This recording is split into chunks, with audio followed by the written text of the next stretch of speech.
terakhir insya-Allah berkenaan dengan Google Classroom. Bonus juga, jangan tengok kalau masih confused. Alright, so satu, pastikan akaun Google anak anda yang betul. Kalau anak kita yang pertama, janganlah kita log in akaun yang kedua. Anak kita yang kedua, kita akan nampak kelas-kelas yang anak kita yang tadi itulah.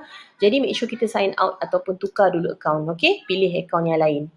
Satu, ini antara masalah yang biasalah. Dua, kelas tu tak wujud pun dalam senarai.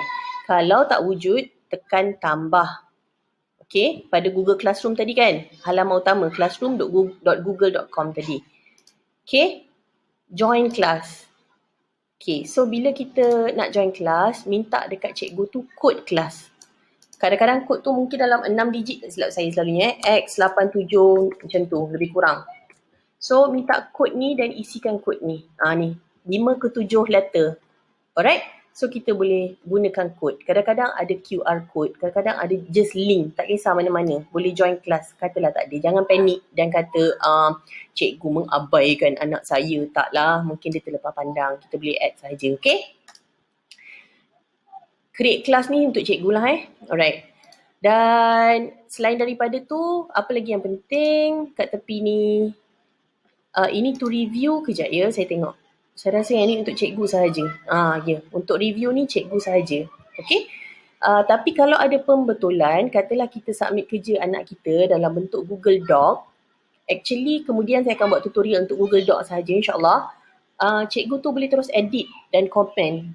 Spelling salah, punctuation salah, phrasing kena rephrase ke kan.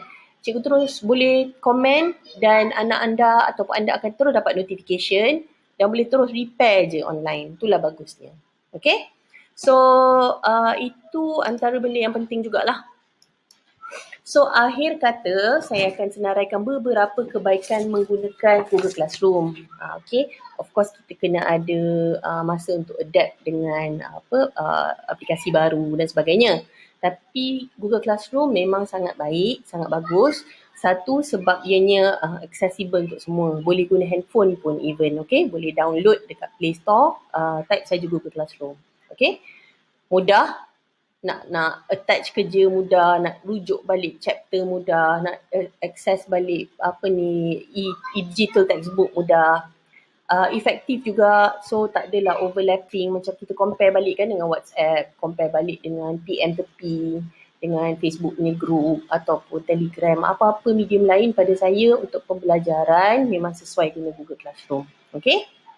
Dia juga cepat, so terus submit terus dapat notification, cikgu akan terus dapat email bila dia submit. Kalau orang ni turn in, bergantunglah cikgu tu boleh customize dia punya notification juga. Kadang-kadang orang komen, dia akan terus dapat notification email. Okay?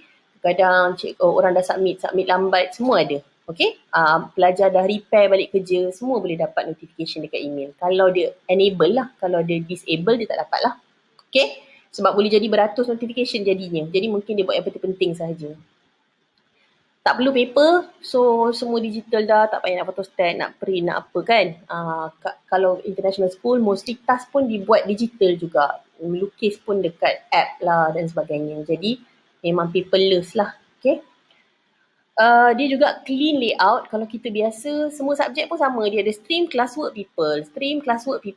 So kita dah accustomed lah kalau kita selalu guna. Okay? Cuma mungkin format cikgu-cikgu tu berbeza sikit daripada pemberian assignment dan sebagainya lah. Okay?